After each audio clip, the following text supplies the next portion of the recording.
What is up, down, and sideways, all you beautiful people? We are back here. It is League Unlock. I am Eric, that is Mark, and we are back with LPL action. The playoffs continue. Losers bracket kicking off, EDG versus LNG. And of course, the main storyline here, Mark, is we got Griffin Civil War, Tarzan versus Viper. Hey, it's time. It's about to go down. It's get your popcorn, my man, because it is the LPL playoffs. Not going to disappoint. Even if it's a one-sided showing, you better believe there's going to be some fireworks, and there were last night with EDG and LNG. And of course, EDG, very different paths getting to this losers round. LNG had the competitive 3-0. I know that sounds counterintuitive, but FPX were just playing at an all-new level. And EDG, I think, kind of disappointing performance against World Elite in their matchup. People expecting more out of the 2 seed from the LPL. But we saw more of that 12-4 EDG today, right out of the gates with Game 1. It was a slower-paced game, especially by LPL standards. And as this series went on, the key one champion in this whole series, it wasn't the Viego, it was the LeBlanc in the mid lane, for sure. Absolutely, and it was a pop-off performance for Scout and the EDG side, and this is the type of performance that you really needed to see to start the day for EDG, because even though it was that full series against WE, you could look at the power that was coming out from EDG and what we expected and what you had seen from them at their highest level throughout the summer split. This performance was much closer to that. Now, I'm not going to say it was all the way there because there was still a little bit of a counterpunch coming through, but you have to believe that this is much more so what the EDG faithful want to see. And I mean, across the board, obviously the main guy to look at is JJ in the jungle throughout this whole series, not just because he's matching up the first team all-pro jungler in Tarzan, but your man was getting benched against World Elite, a guy who we'd been praising for the majority of 2021. So solid start to this series.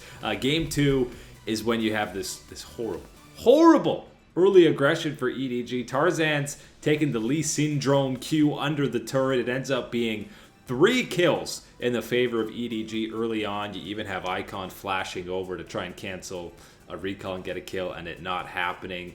Just a terrible start, but somehow LNG got back into this game.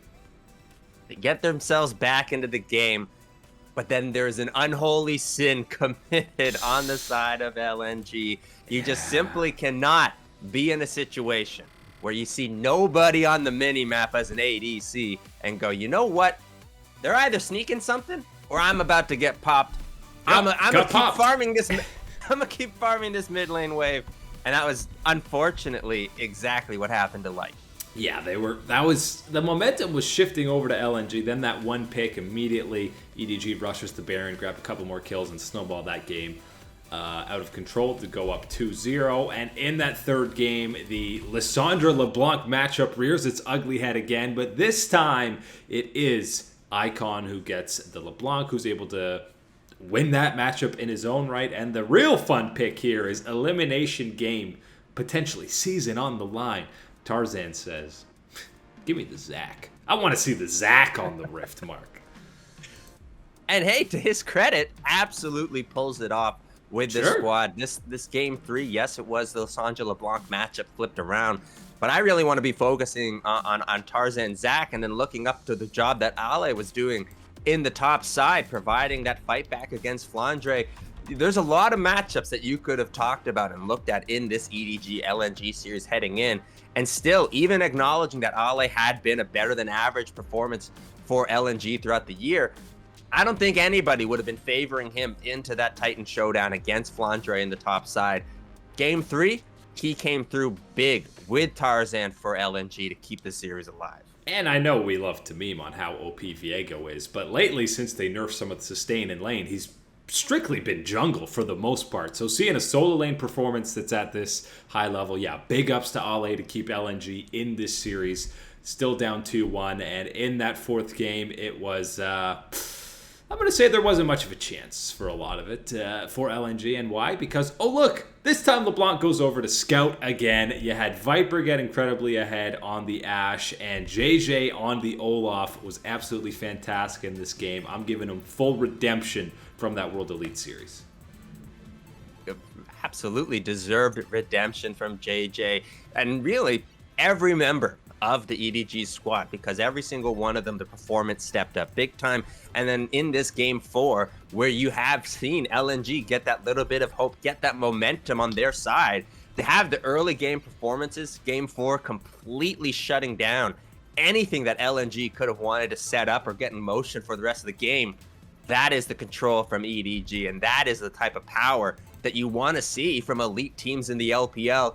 EDG showing it to close out the series. And thankfully, this makes you think that the World Elite performance was kind of a one-off based on what we've seen for the whole season from EDG. A big bounce back from them. They advance into the next round. They play the loser of that World Elite FPX winners final. And the most bonkers, insane thing about the LPL, Mark, is both EDG and FPX, despite getting a lot of points from Spring, we have no team that's clinched a world spot in the LPL yet. Even FPX, there's a scenario where if they lose their match against World Elite, they lose their next one, then they're the 3 seed in the regional finals. They still need to win one more best of 5 to secure a spot at Worlds.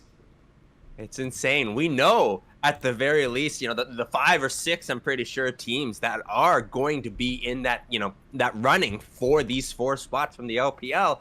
And then even more scary is thinking about any of the LEC, LCS, even LCK, and then of course wildcard regions, having to look at this and go, well, 26 of those teams is unbelievably intimidating and scary, and thinking about what they could even look like as they go through the regional gauntlet to be even more impressive.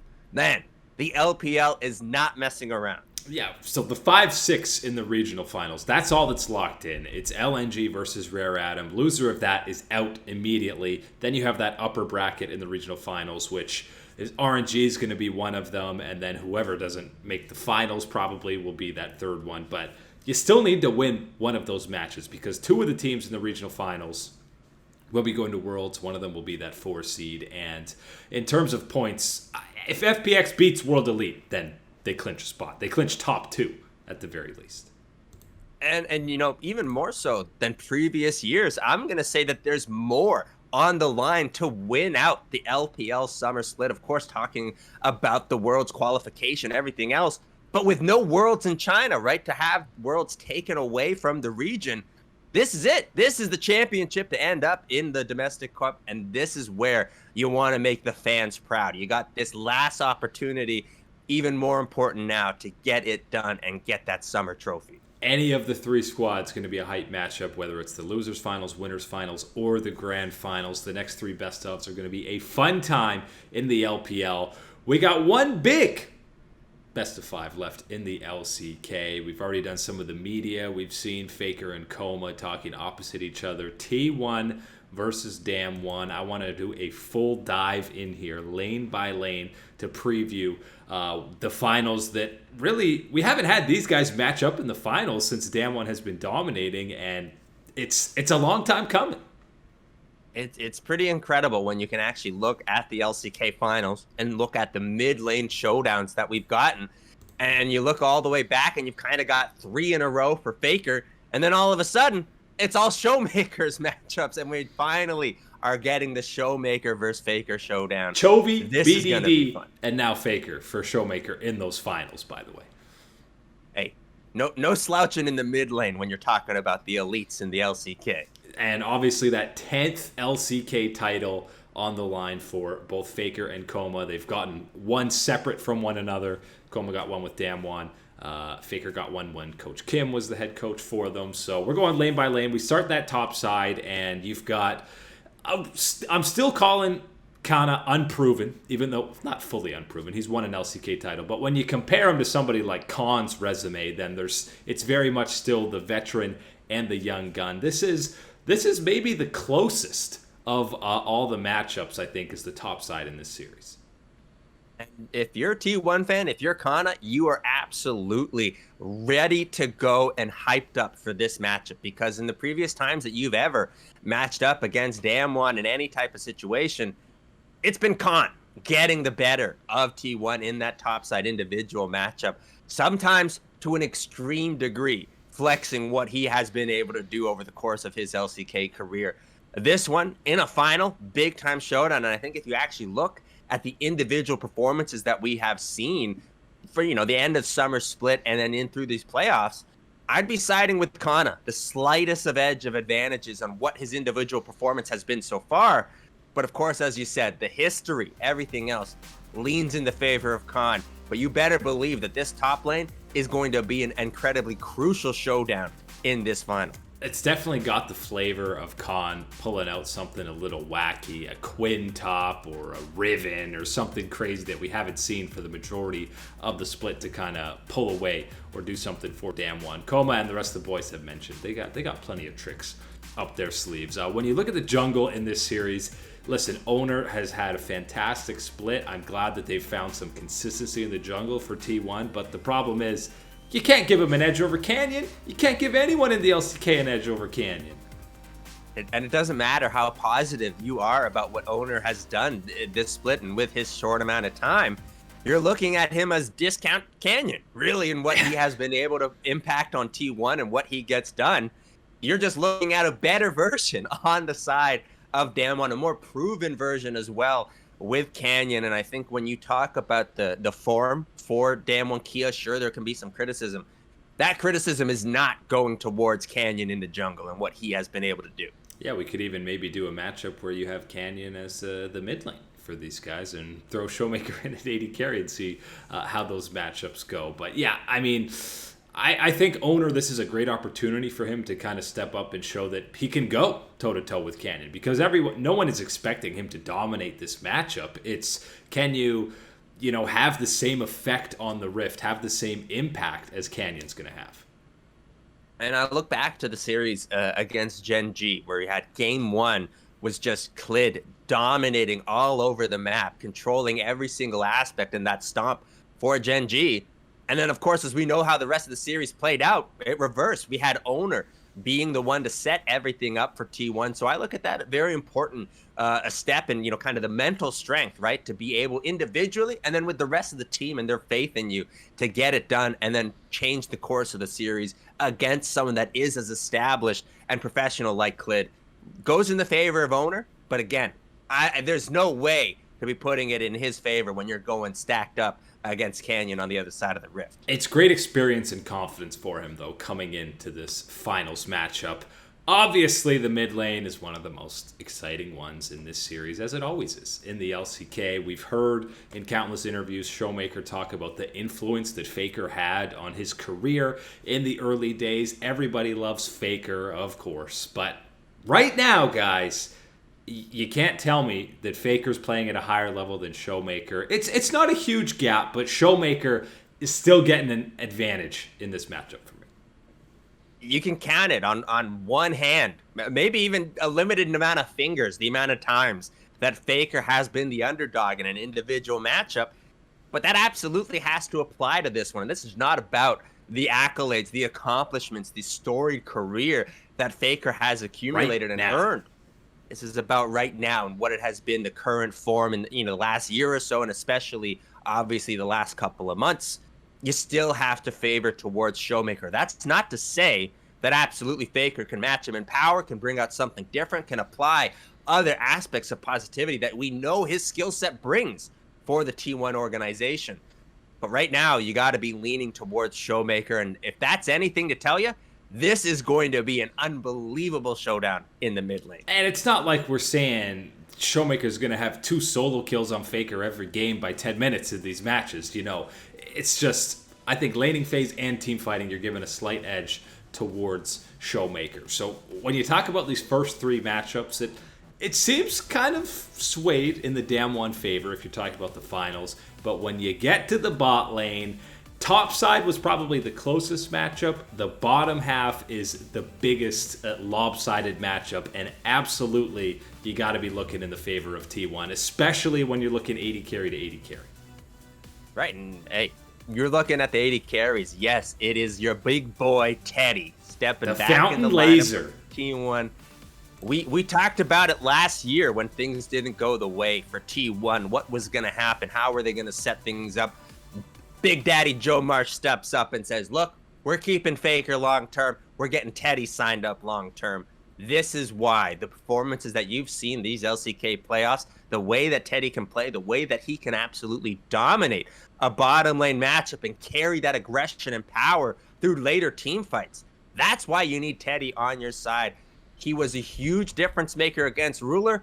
I tell you what, it's not exactly the same matchup going up against Ghost, or even if it's going to be Showmaker stepping down for a little ADC action. And some of the matchups in the regular season, especially even when Gumiyoshi was starting for T1, they were already kind of smashing that 2v2 matchup against DAMWON in some of their games. And Teddy and Kyria have proven to be the better laners of the two duos for T1 when they've been switching back and forth. So it might only get worse for DAMWON. And that's the thing. At a first glance, you're thinking about the biggest difference being those ADCs, talking about Teddy and Ghost. But actually thinking about it a little more and examining the recent play, you might be looking at those supports. You might be looking at Kyria and Beryl and the difference in how they've played and the engages that Kyria has been able to pull off and lead T1 through in these team fights. That is a major difference, whether it's the 2v2 or roaming around mid-game to late game. Kyria has to have the advantage.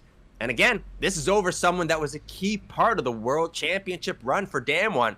Just that form has not been there for Beryl and the DAMWON Kia crew. Yeah, remember, Beryl was, during the peak of DAMWON, very much in the conversation for best support in the world. Not just the LCK, but he was at the very top. And Kyria is someone who's been climbing into that conversation. And I think because he's been consistently good his entire tenure on T1 on DRX, we forget he's 18, Mark. He's only turned 18 years old. And it's insane, right? Because again, the hype was around, you know, the rookie and the young gun, what he was doing with DRX. And then, yes, all of a sudden, the growth and progress that has been made with T1, it almost feels like it's been 2-3 years of seeing someone's career rapidly grow. But yeah, it is only been that short amount of time. As much as we talk about it, we typed up the top lane, jungle, mid lane, everything about it. This bottom lane is going to be such a crucial part of this series, given the way it feels so weighted towards T1 and what their performance can be. Absolutely crucial for the DAMWON Kia side to try and go as even as possible. Because, man, I tell you what, even talking about this and trying to look for the positives, it's hard to imagine it's swinging in the favor of DAMWON Kia. So they need to find advantages elsewhere and negate the damage that will be done by Teddy and Kyria in the bottom lane. As much as I'd love to see T1 come in as a 4 seed through play-ins, so all these minor region teams get to say they played against Faker, it just feels like the script is right for Faker to get his 10th LCK title going opposite Kkoma. I'm taking T1 in these finals. There's been enough cracks in the armor for DAMWON. I'm right there with you, my man. It is a T1 championship. It is a T1 world's birth again. We got Faker and crew. They're coming through. I think this one is going to go all the way. We're going to get a Silver Scrapes in the finals, and it's going to be a clutch performance from Faker, sealing the deal for the T1 faithful. Feels like it's been a long time since we had a competitive LCK final, so I hope that ends up being the case. We got other finals this weekend as well, LCS and LEC. A little harder to predict because, of course, we got to go through the semifinals first. So we're talking C9 versus 100 Thieves. The big one for me, if Blabber and Perks play at the level that they did in Game 4 and 5 against TSM, I got Cloud9. If they don't, I got 100 Thieves. That's it. If Blabber and Perks are playing at the way that they did in that final 2 games against TSM, going to be a 3-0 against 100 Thieves the way that they're playing. The big X factor for me that I'm also looking at is going to be down in that bottom lane, looking at specifically Vulcan, the job that he can do. Because again, I think 2v2, yes, you can, maybe give a little bit more of a buff to Sven and the way that he has played in these playoffs.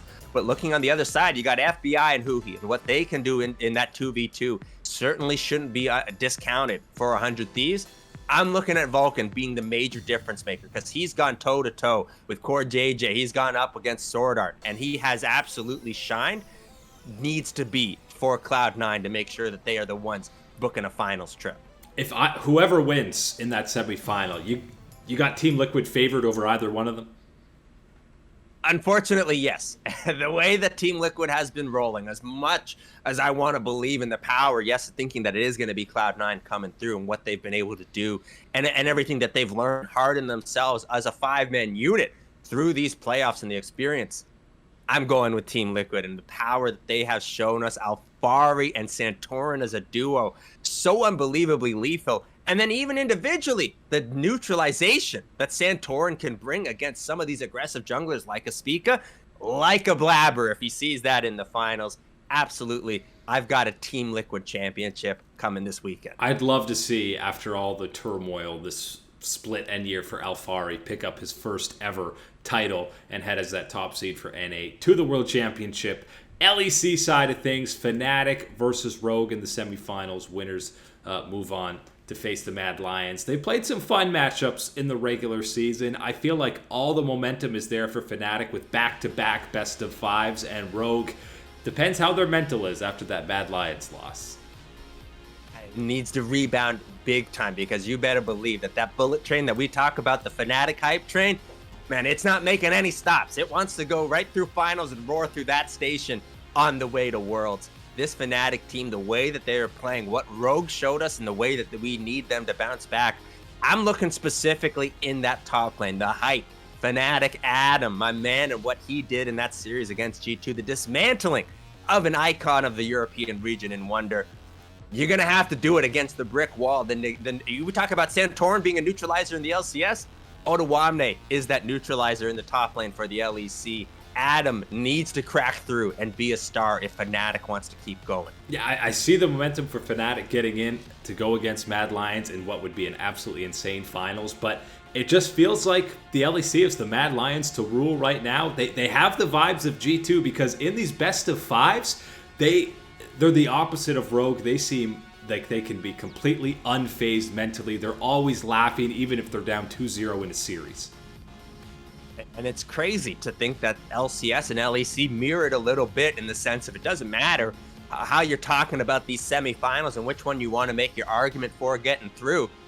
You feel like you got to still be favoring the team that is sitting there waiting for their opponent in the finals, the way it is with Team Liquid. Different reasons for the Mad Lions in different degree, but absolutely got to be favoring what the Mad Lions have done. Their attitude, their on-riff performances, it's all looking good for the Yellow Crew. And you talk about Otawamne being a neutralizer against Adam. Well, Armut, you're good for at least 2 Wukong games in a best of 5. That's going to be a guaranteed win before that gets banned.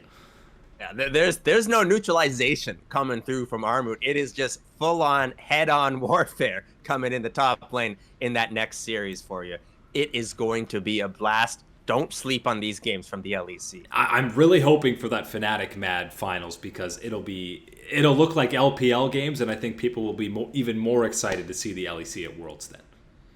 And you know what? As much as we hype up Fnatic, as much as I agree that would be such an unbelievably fun and explosive finals, Rogue has got a job to do. They don't care about all that narrative. They say we need to cut it back. We need to show, again, why we were able to take down G2, why we've been always at the forefront of this fight to be the best in Europe. Needs to happen. Needs to show up. It hadn't happened. We issued that challenge against Misfits. We issued that challenge again, and we haven't seen it all the way through. Needs to come through for Rogue heading to Worlds. Be happy you got these 3 squads going if you're a fan of the LEC. But that's it today for League Unlock. Eric and Mark here with you guys. Thanks for hanging out. We'll catch you on the Flippity Flip.